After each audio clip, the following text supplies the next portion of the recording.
Terms and conditions of auctions, ladies and gentlemen. Here they are, I'll just read them out. Alright, any questions after this, please feel free to ask me. Right, here we go. Number 1. The following conditions are prescribed and applicable to and in the respect of sale by auction of land or livestock. A. Principals reserved must be given in writing to the auctioneer before the auction commences. B. A bid for the seller cannot be made unless the auctioneer has, before the commencement of the auction, announced clearly and precisely the number of bids that may be made or on behalf of the seller. C. The highest bidder is the purchaser, subject to any reserve price. D. In the event of a disputed bid, the auctioneer is the sole arbitrator and the auctioneer's decision is final. E. The auctioneer may refuse to accept any bid that in the auctioneer's opinion is not in the best interest of the seller. F. The auctioneer, a bidder is taken to be a principal unless before bidding the bidder has given to the auctioneer a copy of a written authority to bid for or on behalf of another person.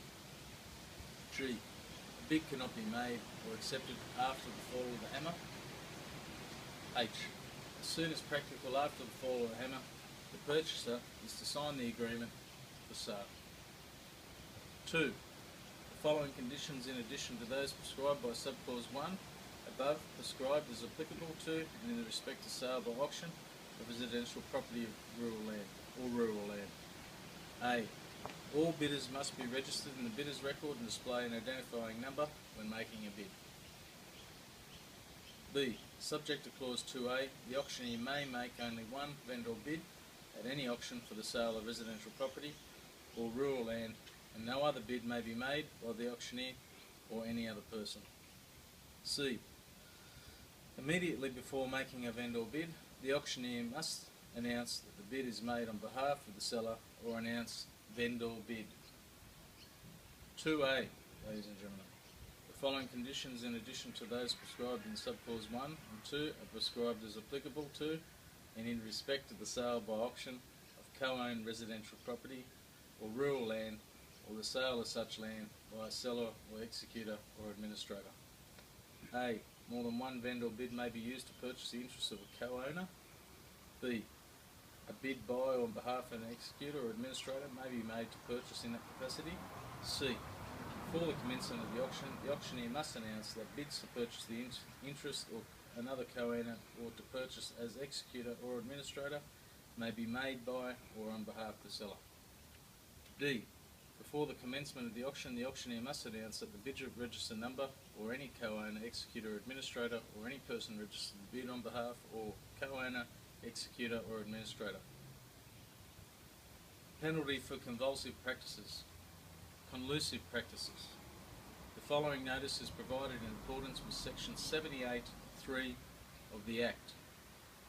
3. It's an offence against the Property, Stock and Business Agents Act 2002 for a person to do any of the following as a result of collusive practice, or to induce or attempt to induce another person by collusive practice to do any of the following. A. To abstain from bidding, or B. To bid to a limit extent only, or C. To do any other act or thing that might prevent free or open competition. Severe penalties may be imposed on persons convicted of collusive practices. Successful bidders. The following notice is provided in accordance with section 83(2) of the Act. 4. The actual successful bidder at an auction sale must give to the auctioneer or an employee of the auctioneer A. The bidder's name, or B. The name of the person on whose behalf the successful bid was made. Penalty for dummy bidding.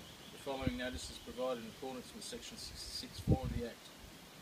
5. It's an offence against the Property, Stock and Business Agents Act 2002 for a person to do any of the following. A. Make a bid as the seller. B. Make a bid on behalf of the seller unless the person is the auctioneer, like myself. C. Procure another person to make a bid on behalf of the seller. Any bid made without the dominant purpose of benefiting the seller constitutes a bid made on behalf of the seller. A bid may be found to be a bid made on behalf of the seller even if the seller did not A. Request the bid, or B. Have any knowledge of the bid. Severe penalties may be imposed on persons convicted of dummy bidding. So there we go, ladies and gentlemen. These are the conditions of sale by auction. Is there any questions? No questions? Well, then I'd like to talk next about registering yourself to bid at an auction.